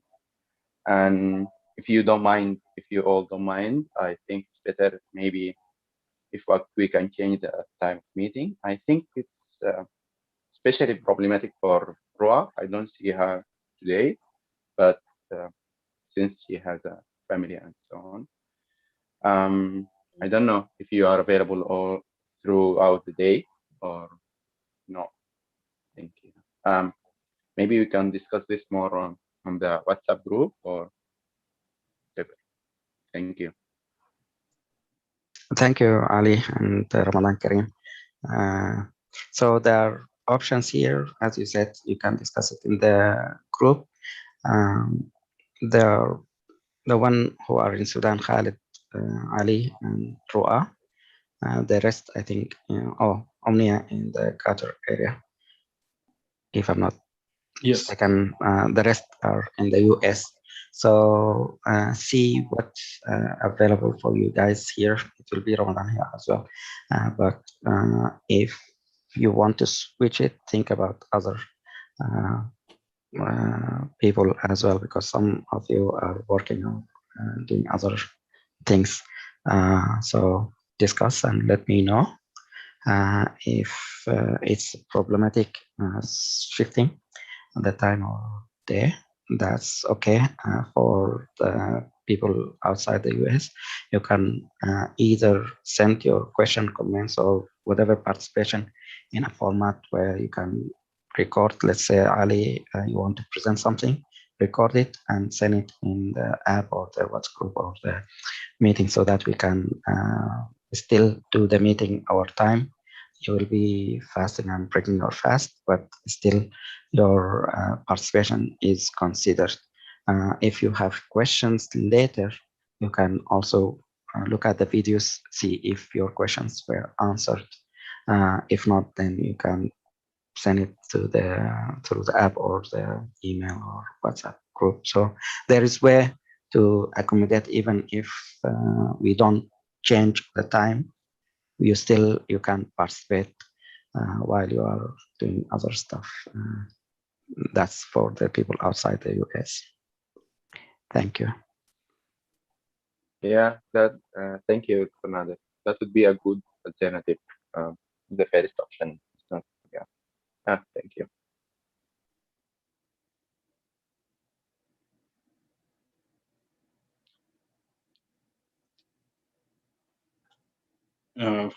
For me, I don't have a problem with timing on Saturday. At work, and it's quiet most of the Saturday, so any time is good for me.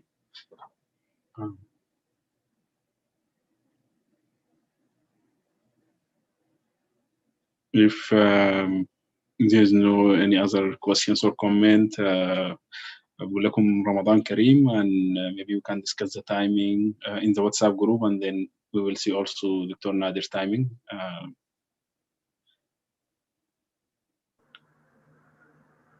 And if no more comments or questions, كلكم السلام عليكم, and see you next week. Okay. Ramadan Kareem, everyone. Thank you, Khalid. Thank you. Ramadan Kareem. Thank you, Amin. Amen. Ramadan Kareem. Salam. Salam.